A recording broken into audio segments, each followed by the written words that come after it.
time for the UNX News. Extraterrestrials, time anomalies, dimensions, remote viewing, UFOs, UAPs, and USOs, ghostly encounters, abductions, Bigfoot, and more. Your end of the week news source for everything unexplained. Here is your host for the UNX News Podcast, Margie K.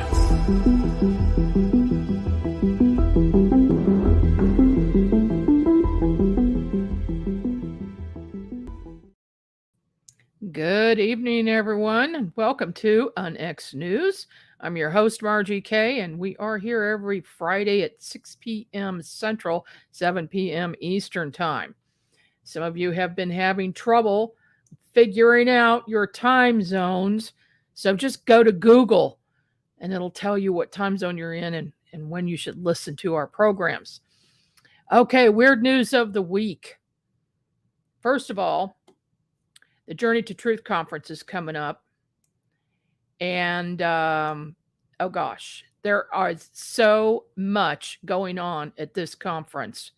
They've done a wonderful job getting a lot of different topics that are of interest to people. And 4 full days with 11 speakers, $344, but you can get a discount by using the promo code X333. So X333, go to journeytotruthcon.com for more information about that. Excuse me. My allergies have got me today, so sorry about that. Okay, in the weird news category, there was a Tic Tac UFO sighted in Hungary. It's getting a lot of attention. The object appears to move too fast to be an airplane. So far, the only possibility for the sighting is that it could have been a bird that looked to be the shape of a cylinder because of a blur. But after viewing the video, I must say I've never seen a bird fly like that. Maybe a new species, or it's definitely a UFO. An ancient road has been discovered by archaeologists in the Adriatic Sea that is around 7,000 years old. The road is connected to the island of Korčula near Croatia and was inhabited by the Hvar people of Solin during the Neolithic era. While researching the site, artifacts were found that show the people both hunted and grew their own food. Okay, just for Mother's Day, this is in our weekly roundup on our blog. Be sure to check our blog out too. Celebrating your unconventional mom, Yahoo News came up with 25 gift ideas for weird moms, but utterly failed outside of the Sasquatch-carrying gnome statue. Going with a hard no on eyelashes for my car and the disco ball purse. I'll go with a maybe on the chainsaw. Get mom an X Club Gold membership, however, so she'll get a hard copy of the quarterly UNX magazine, free admission to special presentations, and a discount to the UNX 2023 conference. So outside of the UNX membership, of course, what would you love to have this Mother's Day? So be sure to post your ideas on our Facebook page, unxnetwork.com. My guest this evening is Jack Harary. He was born and raised just outside of Asbury Park, New Jersey. He's a longtime resident of Beverly Hills, California, and best known for his 40-plus years of work in Hollywood as an entertainment industry publicist and as the owner of the boutique Asbury PR Agency.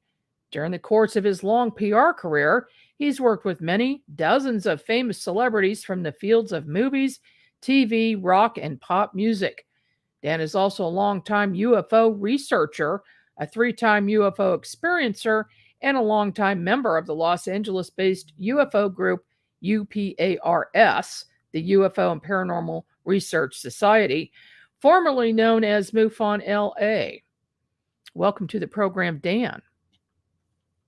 Thank you very much. Actually, UPARS, here's what happened. There was the LA chapter of MUFON for years. Then Steve Murillo changed the name to UPARS for several years. And then in the last 3 years, it went dark because of COVID. And now Earl Grey Anderson just resurrected MUFON LA as MUFON. So UPARS, that part of my bio, I need to update it. It's a little bit outdated. So UPARS doesn't exist anymore. But Okay. the Southern California chapter of MUFON, it just literally last week it came back from the COVID era. Just came back. And I see you are sporting a new MUFON shirt there. Right, brand new. It just came out the other day. That is very nice. In your honor. Well, Dan, I've got to ask you about your own sightings. When did you have your first sighting? So my very first sighting was in 1970, March 1970. And Margie, like you said, I grew up just outside Asbury Park, New Jersey, which is the Jersey Shore. And I was in my father's car, March 1970. My dad picked me up from school and drove me home, suburban New Jersey neighborhood. It was about 3 or 4 o'clock in the afternoon, so it was daylight. And as we were driving home, I looked through my father's windshield, and directly above my dad's car was a very large silver V, like Victor, a V-shaped craft, shiny, shiny silver. Each wing was maybe the size of 2 school buses long. And it just was hovering maybe 200, 300 feet above us, no more than that. And it was completely silent. And it just was floating like a butterfly and moving very, very slowly. So I'm in the car, I'm 14. I go, Dad, stop the car. There's a UFO. Stop the car. There's a UFO. I'm pointing. He stops the car. We get out of the car. We're standing in front of the car. We're looking straight up in the air.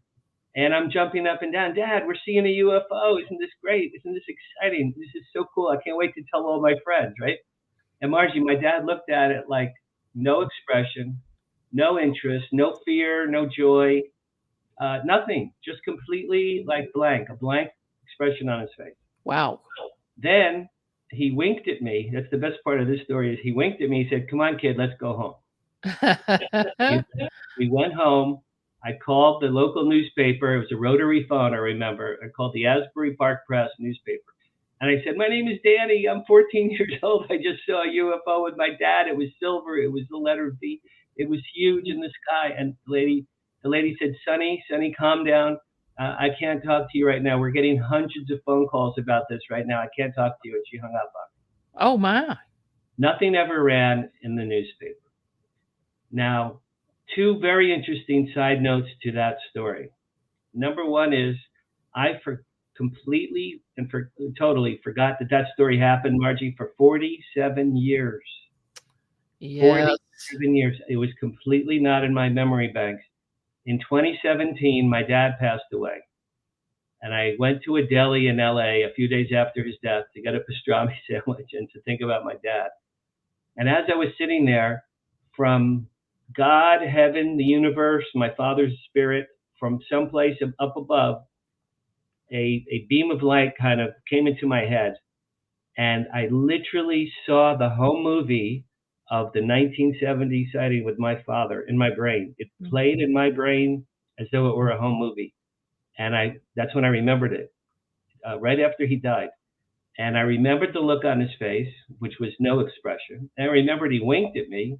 And then I had this epiphany while I was waiting for my pastrami sandwich. I had this epiphany. It's like, wow, I think my dad knew what that was. Mm-hmm. Here's why I say that. Mm-hmm. My father was an electronics engineer for the U.S. Army from 1951 to 1996. He was based at Fort Monmouth, New Jersey, on the Jersey Shore. His job was top secret. He never told my mother or me or my brothers really what he did.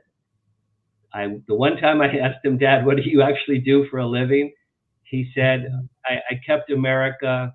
I helped America win the Cold War. That's the only thing my father ever said about his job. He never said anything. After he died, I'm sorry. My dad designed and helped produce missiles, radar systems, and drones. So keep that in mind as well. After my father died, I called my mother. She's still alive. She's 88. And I said, Mom, did Dad ever talk about UFOs? And she said, no. But when he started his job at Fort Monmouth in 1951, They took him into the vaults and they showed him something top secret. And he came home and she said he was pale and nervous and shaking. And she said, honey, what's wrong? And my father said to my mother, I saw something top secret today. I could never tell you or anyone about it as long as I live. And he never did. He never did. So my dad worked for the Army, electronics engineer. He helped design drones. He told me once that he was in on the very earliest days of drone technology. I know that because he told me. Top secret clearance. He saw something top secret that he never told anyone about. This is 4 years after Roswell. Keep that in mind. Mm-hmm. Everything my dad did had to do with being in the sky. Missiles and drones fly in the sky, and radars detect things in the sky. My mom also told me recently he used to go to White Sands quite often, and Edwards and Vandenberg and Fort Bliss. Those 4 bases he used to go to quite often to watch his designs being tested up in the sky. So you put all those things together, you go back to the 1970 event. Sure. Yeah. And any, He knew. any normal person, Margie, who saw what I saw would have been jumping up and down because it was so huge and so obviously not something that we recognized. And my dad looked at it like it was a head of lettuce at the supermarket. He looked at it like he absolutely knew what it was. So after he died, I put 2 and 2 together. And I truly believe now that that craft was a military man-made drone and that my father knew about. Perhaps he helped to design. And the bigger picture is perhaps they used recovered alien technology because in March 1970, I don't think there were too many giant silver Vs flying around in the skies. No, at that time, people were seeing completely different objects. The V's and the triangles came much later. I believe they started in the 1990s, if I'm not mistaken. Wow. But so that sounds very advanced for that time period. A lot of people now, a lot of investigators are of the opinion that the triangles and the V's are military. They're something that we're making here on the Earth, perhaps reverse engineered. So what you said makes sense with that, and especially his reaction. I mean, you're right. Any normal person would be screaming, jumping up and down, or hiding, or jumping in their car, Right. if they saw something like that. So yeah, I think you're onto something. A lot of people take this information with them when they pass on. A few people have, they call deathbed confessions, and they'll talk at that time. But no, that it sounds like he was trying to protect you as well. Well, a couple of things. My dad was a patriot. He worked for the military. He never said a bad thing about the military. It was his living, and he was very proud of his work. When he said, "I helped America win the Cold War," when he told me that, he was proud of that. He never would have revealed the top secret, not even to my mother, and they were married a very long time. So he never even told my mother anything. Unfortunately, the last 2 years of his life, he had severe Alzheimer's. So when I wanted to finally get the chance to, ask him, Dad, come on, tell me about UFOs. He wouldn't. He didn't know who I was, Margie, at the end, or my brothers. It was really sad. So there wouldn't have been a deathbed confession. Also, another thing, men of my dad's era, he was born in 1930. A remarkably powerful motivator for them not to get in trouble was their pension. My dad must have mentioned his pension for 40 years. In 28 more years, I'll get my pension. In 17 years, I can get my pension. He wasn't going to blow that pension for any secret, even if he saw, an extraterrestrial and held it. Right. He wasn't going to blow the pension. Now, you mentioned a couple of other sightings you had. Was that later on? So that was the first one. And again, and truly, and I think the most amazing part of my story is that I forgot that profound event happened in my life for 47 years till he died. In 1996 was my second sighting. By that point, I had been married and divorced out here in LA, married and divorced. My ex-wife and my two children, son and daughter, moved from LA proper to Lancaster, California, which is the high desert. And it was not too far from Edwards Air Force Base. So when my son was 8 years old, which would have been May 1996, my son turned 8. I got him a telescope for his birthday. So one night he and I were in the backyard in Lancaster, and the sky is crystal clear, the stars and the planets. You can see everything because in Lancaster in the sky there's no smog. So we looked through the telescope, and we saw Mars and we saw Saturn, and we looked at the moon. And we had a great time together. And as we were winding down to go back into the house, right before we went into the house, I looked up, and in the far right corner of the sky, Margie, there was a bright yellow-white light, very bright yellow-white light, the shape of an egg.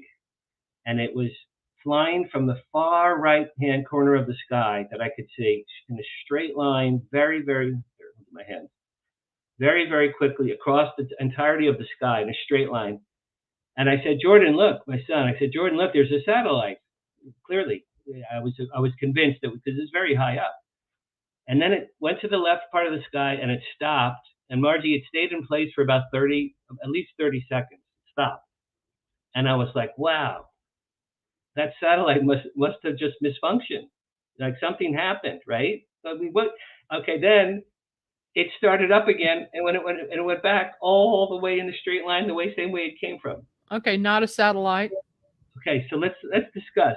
Not a plane, not a helicopter, not a missile, not a satellite, not an asteroid or a comet or a meteor. Well, whatever the heck that thing was, it was either extraterrestrial or, and I told this story with Jimmy Church. And Jimmy Church said, Dan, you were right near Edwards. That was military. And so I believe that one was another military craft that they were testing. You know, because think about it. Think about it. It was not far from Edwards. It flew very fast, and then it stopped in place, exactly where it was, and then it went back. And when it stopped, it was almost like the pilot said, "Hey, Bill, let's go back home and get a sandwich." You know, it was like it stopped. They were testing something. It worked, and then they flew back to where they came from. So I believe that may have been military, the second one. Yeah, it's still difficult for me to think about a military craft stopping at a dead stop and then reversing. I don't know, because of what we've seen. What military craft usually does is banks around and makes a turn if they're going to go back where they came, but stopping high in the sky, stop. Well, that craft also had reverse engineered alien technology. Sure. Maybe there was an alien and a human flying it. Jimmy Church was the one who suggested to me that was military. But you make a good point, Margie. You know, how does anything stop? Completely stop that high in the sky for 30 seconds and not fall down? So who knows? Who knows what that one was? My third and last sighting was in the year 2008. Do you know James Gilliland? Oh, yes. Okay, so in 2007, I joined MUFON LA, and I started going to meetings. My very first meeting in MUFON LA ever, Giorgio Tsoukalos was the guest speaker. Oh. My very first meeting. And this is 2 years before Ancient Aliens was on TV, so I didn't know who he was. And he gave us Ancient Alien Theory and Eric Von Daniken, and he did a 90-minute presentation with slides and films and pictures, cave drawings and petroglyphs and biblical references, UFOs and Renaissance art, and Roswell and Stonehenge and the pyramids. And Margie, I was like this. I was like, more. Like I couldn't believe this incredible information. In 2007, I never knew any of these things. Mm-hmm. At the end of that session, I went up to Giorgio. I hugged him. I said, Giorgio, you just changed my entire outlook on the history of mankind. I said, thank you very much. 1 year later, 2008, James Gilliland gave a talk at MUFON LA, and he talked about his ranch. And at the time, I don't believe it was called ESETI. It was just the James Gilliland Ranch. Mm-hmm. And as you know, it's in Washington State. It's at the base of Mount Adams. So I went to that MUFON meeting with a girlfriend of mine at the time named Barbara, and he presented films and slides of many, many craft that had been seen in the skies above his ranch over decades of time. And he told us, as you know, he told us that it's a very well-known hotspot for UFO sightings. And people from NASA and the government and the military have been going there for decades to just experience. Yeah. Yeah. So in 2008, he had a 3-day open house weekend at his ranch. It was July 4th, 2008, that weekend. I remember the day. So this girlfriend and I, Barbara, we went there for 3 days on his property. And during the day, I know William Henry spoke. Nick Pope may have spoken. And they showed slides and films and things about orbs and the Egyptian pyramids and Roswell and crop circles and all this great stuff. So during the days it was like Alien Con during the days. At night, each night, Friday, Saturday, Sunday, they built a bonfire out on the ranch, on the property. They built a bonfire, and then men and women were singing and dancing around the bonfire, and people were playing guitars and playing tambourines. And I had my camcorder with me, and we looked up in the sky at night. So the first night was Friday night. We're looking up in the sky for hours and hours, didn't see anything at all. The next day, Saturday, lectures, seminars, films. Saturday night, we're looking up in the sky, hours and hours, nothing whatsoever. The third day, the last day, Sunday, more seminars and films and lectures.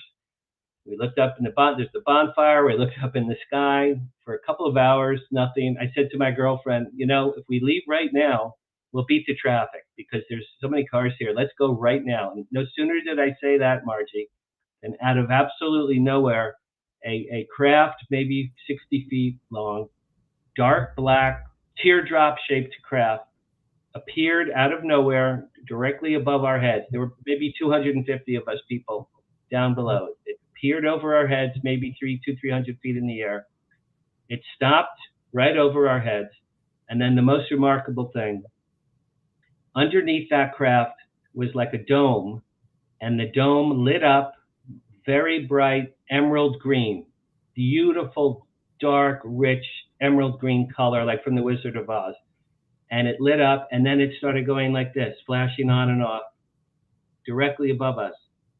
And we're looking up, and it's over us. And I got the message, hello, we're here. How are you? Sorry it took us so long to show up. We're just in the neighborhood passing by. We thought we'd say hello. We love you.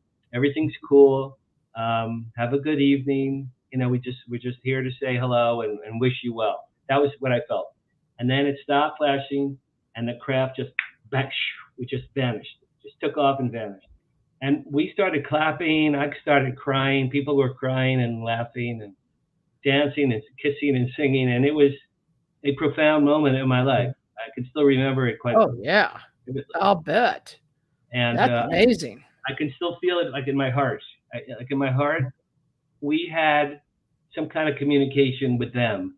And I know that wasn't anything my dad designed. And I know that wasn't a China balloon, That was right. Because it appeared, it communicated with us, and then it vanished. I'm quite sure that was not man-made, whatever that was. Well, you got a telepathic message from them. That's for sure. Well, the message at the moment was, hello, we're here, we love you. That's what I felt from them. And in fact, I incorporated that into my book as well. Yes, and we are going to get into your book in just right after we have a break here in just a minute. We're going to take a short break, and we're going to talk more with Dan Harary. Did I pronounce that right, Dan? Harary. Harary. I've heard it both ways. Yeah. Okay. Dan Harary is the author of After They Came, and we are going to talk more about that in just a few minutes. We'll be back right after these messages.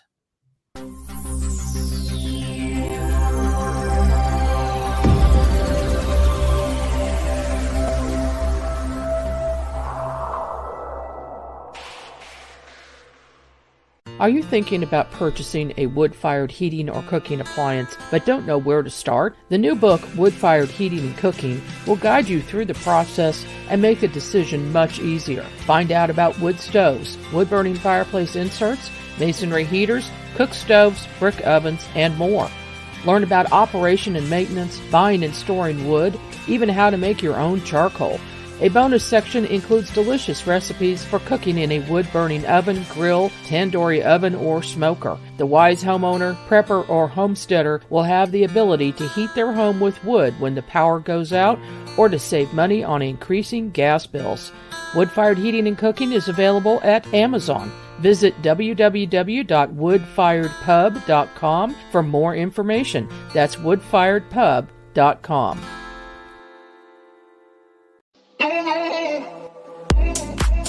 This is Margie Kay inviting you to check out the latest edition of Onyx News Magazine with thought-provoking articles about UFOs, extraterrestrials, cryptids, consciousness, and amazing photos of anomalous objects and more. And there's always a feature article by our managing editor, Lee Spiegel. Get a free digital issue with your free subscription to the Onyx Network, or get a printed copy with your X Club Gold subscription in the U.S. Visit onyxnetwork.com to see details. That's onyxnetwork.com.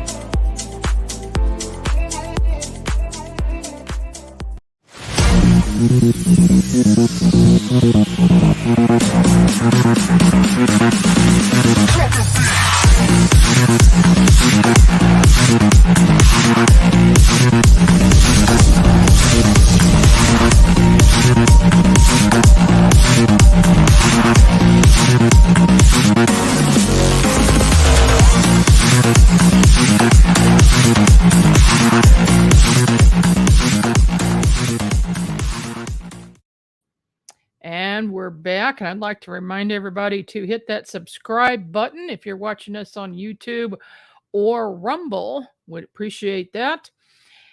Dan, let's talk about your book here, because that's the whole reason we have you on here this evening. Thank you. Great. When did this come out? Okay, I'll tell you the story of the book. And it goes back, believe it or not, to when I was waiting for my pastrami sandwich in 2017. Okay. Oh, okay.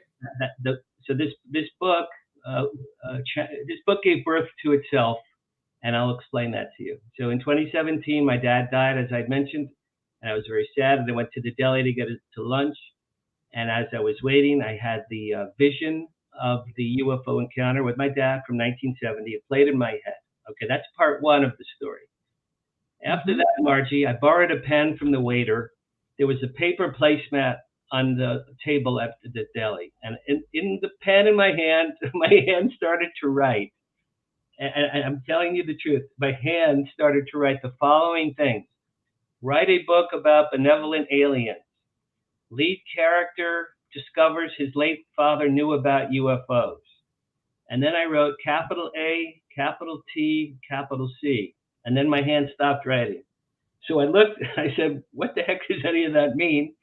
And when I saw ATC, I'm like, that sounds like something. What could it be? And I came up with After They Came. And then I said, okay, after they came, benevolent aliens come to Earth. Lead character discovers his father knew about UFOs, and the aliens are benevolent. Then I get my pastrami salad, finally. So I eat my lunch, I get in my car, I drive home as fast as I can. And for the next 8 months, every day and night for 8 months, I worked on my book. So other people have said this to me recently. They said, Dan, you channeled your book. I said, okay, I think that's true. I had no intention I was mourning my father, and I wanted a pastrami sandwich. That was it. That was my goal for that day, and then go home and take a nap. I channeled the book, Margie. I literally channeled the book. Yeah. So, yeah, that's called automatic writing. What you did. I know, and I never did that before in my life. So and then, I've never heard of automatic writing an entire book, though. But yeah. Paul McCartney famously dreamed the song Yesterday. He dreamed the song yesterday. He woke up, it was Scrambled Eggs. He wrote it on the piano, Scrambled Eggs, and it later became Yesterday. And he asked other people, he goes, did I make this up, or is this a real song? It came to him in a dream. the premise of my book is, and I started to write it in 2017, and I got a publishing deal last year, and then it literally just came out March 1st this year. So that's the genesis of it. The storyline is, I needed a lead character because I did the automatic writing. So a lead character, I figured it might as well be me. I'll base it on my life if my life was really horrible. So I have the lead character on the very first chapter. He is a man who lives in LA. He's turning 70. It's his 70th birthday. He lives in LA.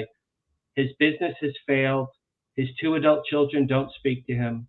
He's unlucky in love. He owes the world money, and he just hates his life. He's just depressed and miserable. His second wife divorced him. His first wife, he killed her in a car accident. So he just hates his life. So in the very first 5 pages of the book, this guy drives to Malibu, drinks a huge bottle of vodka, takes 1 million sleeping pills, takes off all his clothes, runs into the sea, and drowns himself. That's the first 5 pages of the book. That's how this book starts. That's depressing. There's a man drowning himself on his 70th birthday. That's how the book begins. Okay. As he's drowning in the Pacific, a huge, beautiful diamond-shaped UFO comes up out of the Pacific right above where he was, beams him on board, and then this enormous, like the biggest UFO that the world's ever seen, just slowly hovers over Los Angeles, from Malibu to Santa Monica, Beverly Hills, Mid-Wilshire, all the way, and it stops at Dodger Stadium. This enormous craft, stops above Dodger Stadium.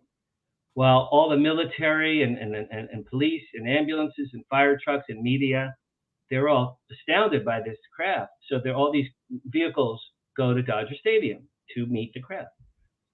And when everyone arrives, a beam of light comes down from the craft, and 2 gorgeous 7-foot-tall Nordic aliens, long white hair, blue eyes, pale skin, shimmering robes, man and woman. They beam down slowly to the infield on Dodger Stadium, and they say, "People of the world, don't be afraid.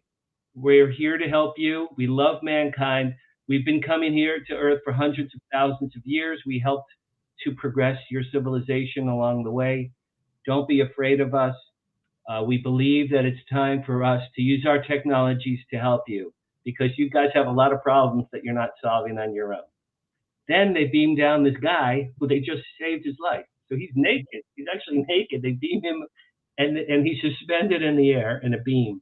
And they say, "You see this guy over here?" They said, "We will work through him. This man is our ambassador to mankind. We will only work through him. We have a relationship with this guy. And bring him your problems. We will use our technologies to help you solve your insurmountable problems on Earth." So they lower him to second base. The 2 aliens get on the craft. The craft leaves, takes off. And now this guy, who all he wanted to do was be dead, right? Mm-hmm. All the cameras, think about that, cameras and rifles and guns and tanks, and they were all coming up. And he looks around like, what the heck is going on? I have no idea what's happening. That's the first scene in the whole book. That's how it starts. That's the first chapter 1. Boy, does that sound like a good movie. Well, tell me about it.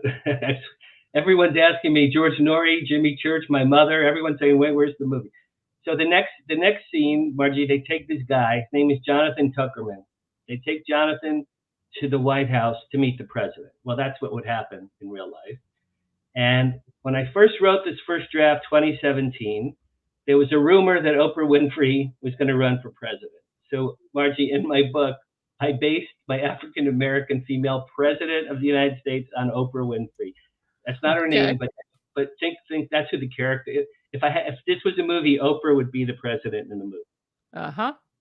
So they bring this guy, the military, and to her, and she said, "Jonathan Tuckerman, who the heck are you? Why did aliens pluck you out of the sea and save your life and say they're going to solve our problems? Who are you?" And he goes, "Madam President, I don't have the slightest idea. I have no clue. I have no idea what's happening. It was my 70th birthday last night. I just wanted to drown. I hate my life. My life sucks. All I wanted to do is be dead. And instead, I get saved by aliens. And now I'm with the President of the United States in the White House." That's the opening scenes of the book. From there, I'll just give the highlights. From there, she believes that the alien's message was sincere, so she sets this guy up in the UN. She gives him an office in the UN. She names him the world's first interstellar ambassador. She reunites him with his son and his daughter, his long-lost children. She gives him a team, and she says, do whatever the aliens tell you because we think they're legit. And so every month for the next year, once a month for the next calendar year, Margie, the aliens come to the UN with their ship. They beam this guy on their ship.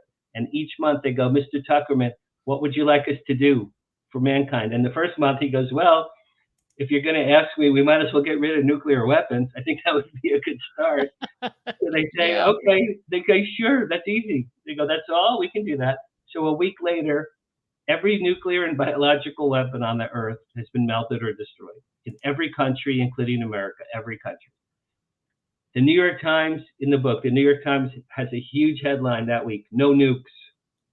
And this guy, after just the first month at the UN, he's already a hero. He's a global hero. He ended the nuclear age simply by asking the alien.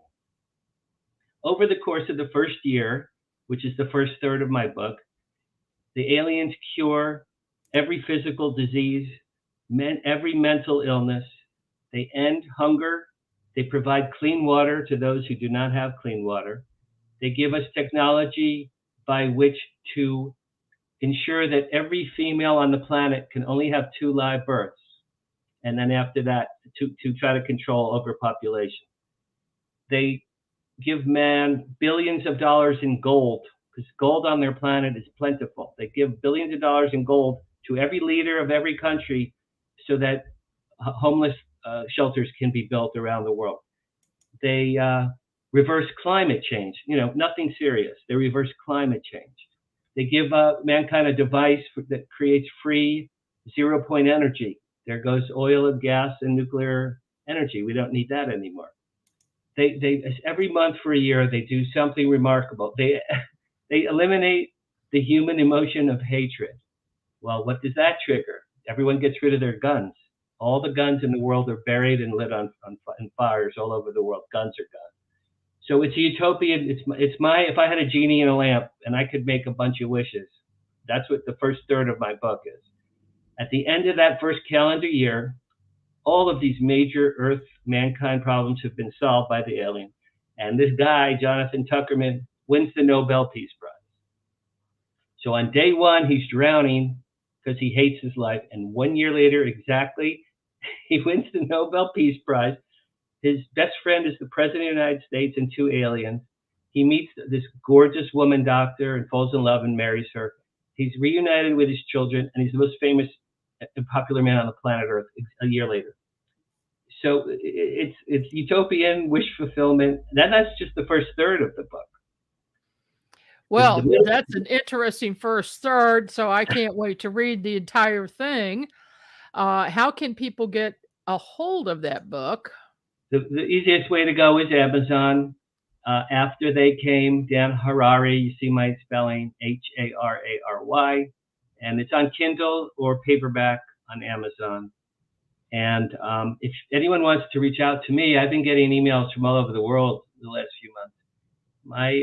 You can get me through Dan Harary Author. That's my website, danhararyauthor.com. And you can read my bio and my other books and my history and all these other things. Okay. There we go. There it is. Now, the messages that this person got in your book sound very similar to messages that people claim to have received from ETs, from actual ETs, starting way back. But, at least the 1950s, 1960s were a lot of people who were contactees. Most of the people they were in contact with were Venusians or from Mars. And they all said the same things, especially no nuclear weapons. Did that idea come from that, or was this an automatic writing thing? Great question. when I was laying out the skeleton outline for this book, I had 3x5 index cards all over my house, all over the floor and all over my dining room table. And I just thought, if I were the lead character and aliens asked me, what does mankind need? What would I say? And I mean, honestly, I thought of that because to me, it seemed like the logical thing. If they only did one thing and left, if they eliminated nuclear weapons from every country, then we're back to pre-World War II. You know, at least we won't have the ability to blow a nation off the map. But I will be honest with you, Margie, I googled what are the planet Earth's worst problems, and I got a list, and the list started with nuclear weapons, climate, overpopulation, hunger, and I wrote down all the things I saw in Google. I'm like, that's a major problem. Okay, that's a major problem. Gun control, that's a major problem.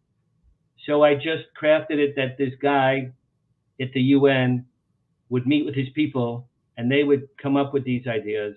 He would present them with facts. He would take his iPad with him on the ship and say to the aliens, look, here's how many people around the world are dying of famine. Here's where people don't have food.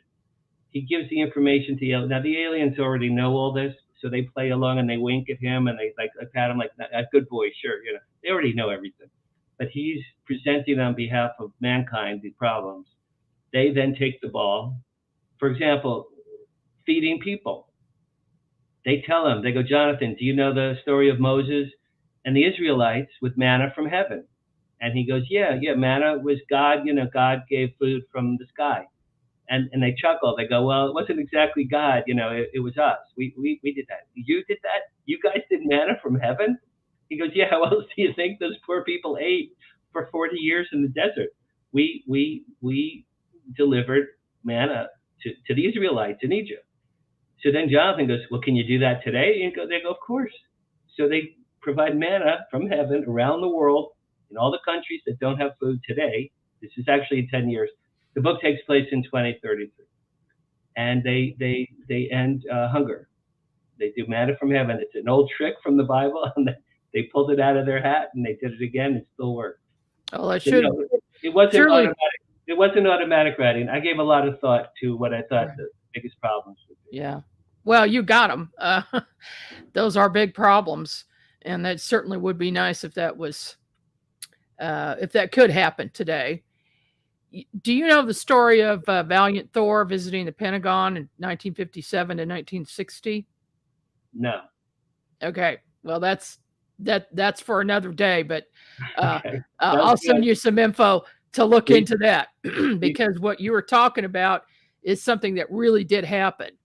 That an ET went to the president and offered certain things. Was he the one that President Eisenhower met with? Yes. Yeah. Well, Eisenhower met with some others as well, but he met with Valiant Thor. He stayed at the Pentagon for 3 years. And yeah. Okay, now Margie, let me ask you this: why is that not known? Why is that news not the front page of the New York Times? I mean, that's just remarkable news. Why don't people know that news? Yeah, people in ufology generally know it, but beyond that, no, the general public doesn't. The mainstream media, they are very cowardly. They have no chutzpah, Yiddish word. They have no chutzpah. They have, you know, when we shot down the 3 UAPs in February, you know, on CNN, one of the reporters said, "Oh, I think I hear the X-Files music playing. You know, are we talking about little green men?" The media, you know, make fun of the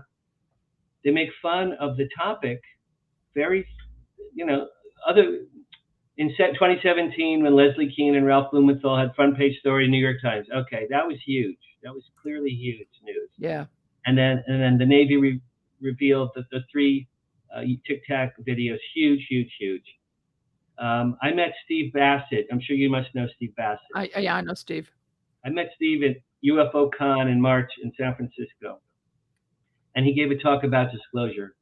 And he said, you know, since 27, in his opinion, since 2017, the New York Times and those 3 videos, he goes, we're getting much, we're inching along much closer to disclosure. He goes, I really think it's going to happen in our lifetimes. And at the end of his talk, Margie, he had a new hashtag that said, months, not years. Months, not years. And I thought that was very, very cool. He's so hopeful for disclosure, as Dr. Stephen Greer, of course, is as well. I always tell my 33-year-old daughter, I say, you know, I hope disclosure happens in your lifetime. And she goes, Dad, you're 67. I hope it happens in your lifetime. It would be even better. So, yeah. So how many children do you have? I have 2 children. My son, Jordan, just turned 35 the other day. He lives in Anchorage, Alaska. He runs the IT department for an oil drilling company. And my daughter, Anjali, is 33. She lives in West LA. In fact, I'm having dinner with her in an hour. And she works for the Tourism Board of Australia in their advertising department. She's a graphic artist. And how do they feel about UFOs? They both believe. Some of my friends believe. My middle brother believes. My little brother thinks I'm crazy. My mother goes, Danny, enough with the aliens already. It's, you know, she's 88 from Brooklyn. It's enough already. It's enough with the aliens already. That's my mother. Oh, that's funny. Now, you've written some other books. I'm just going to pop them up here. Just tell us a little bit about them. Okay, so that's my first book. It came out last summer, Flirting with Fame. I've been a Hollywood publicist for 40 years. That's what I do professionally. I have my own entertainment PR company called Asbury Public Relations.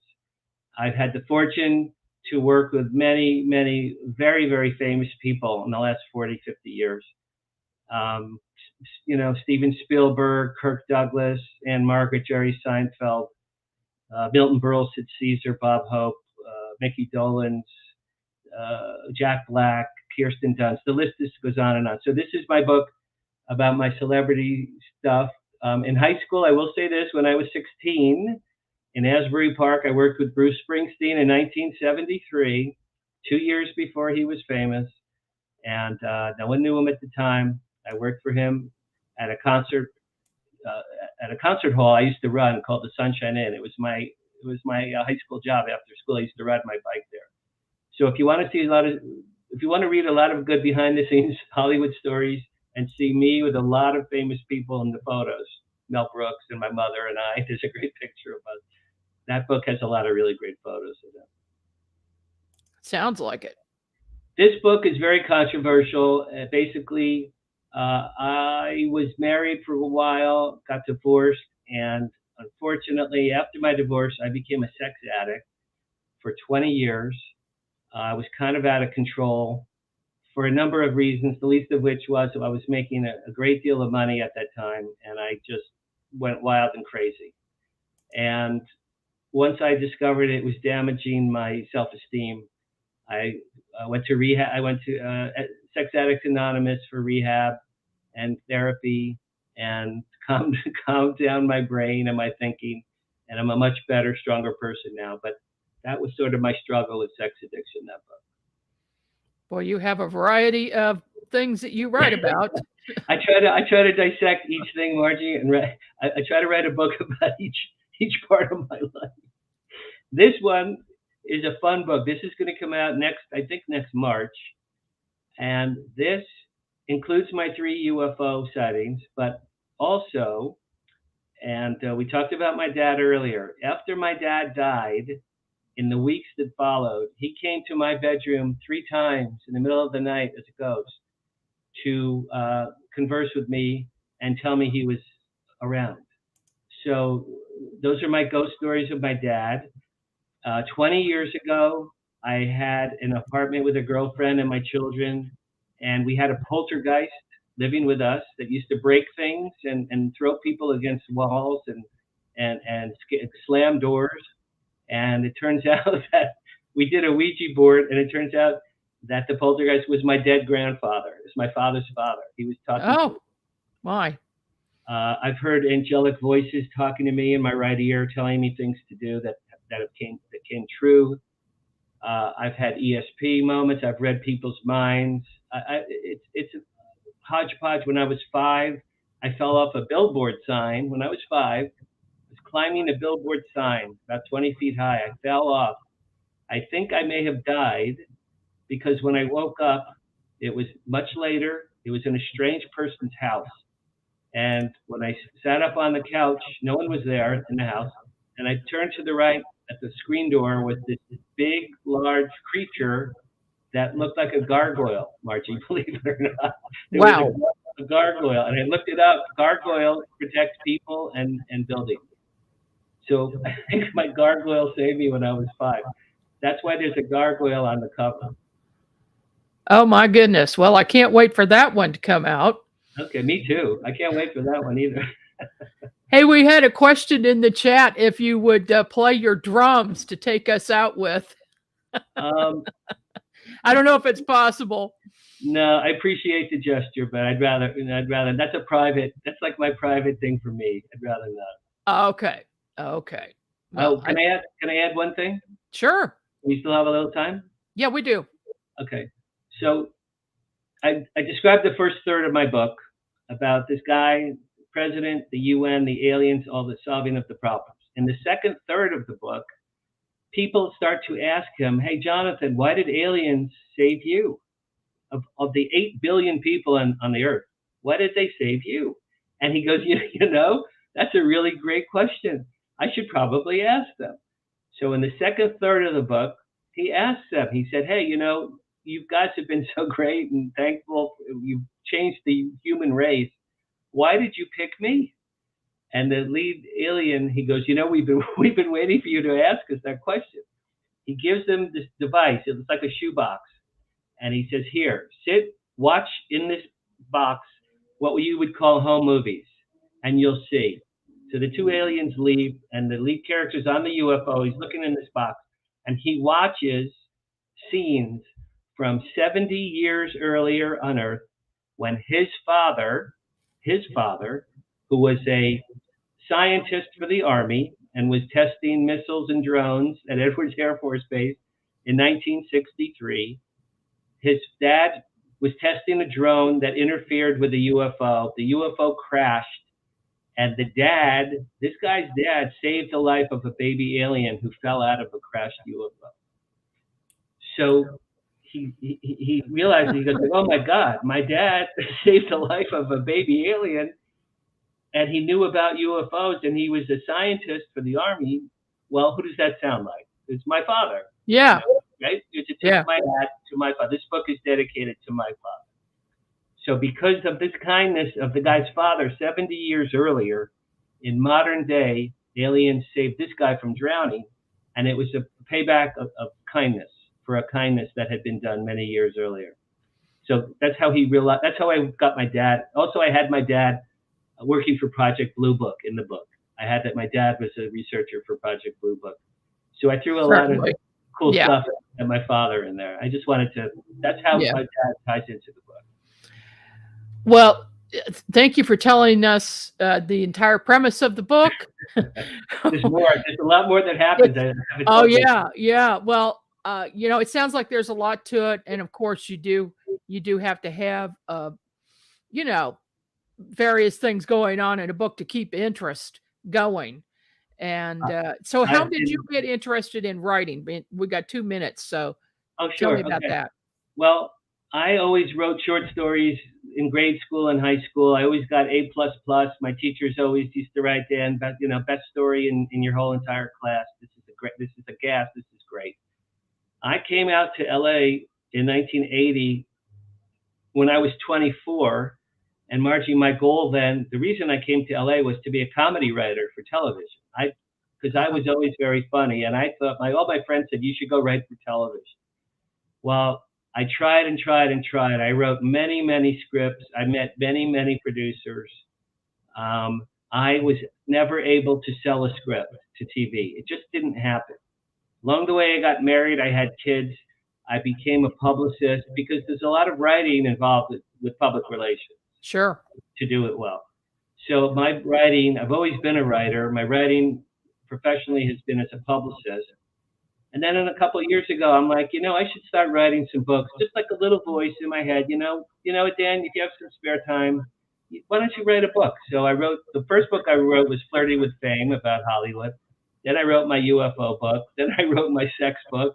Then I wrote my ghost book. Now I'm thinking about a horror book. I think my next book's going to be a horror book. So it's just something that pushed me forward. As I'm getting older, I felt it was time to become a published author. All right. Well, thank you so much for being on the show tonight. I appreciate it. Again, the book is After They Came. You can get that at Amazon. And I appreciate it. Thank you, Dan, for being with me tonight. Thank you. Thank you very much. If you'd like, if you email me your address, Margie, I'll have a book sent to you if you'd like. Okay. Very good. Thank you all for joining me tonight. And I'll see you here again next week, Friday, 6 p.m. Central Time.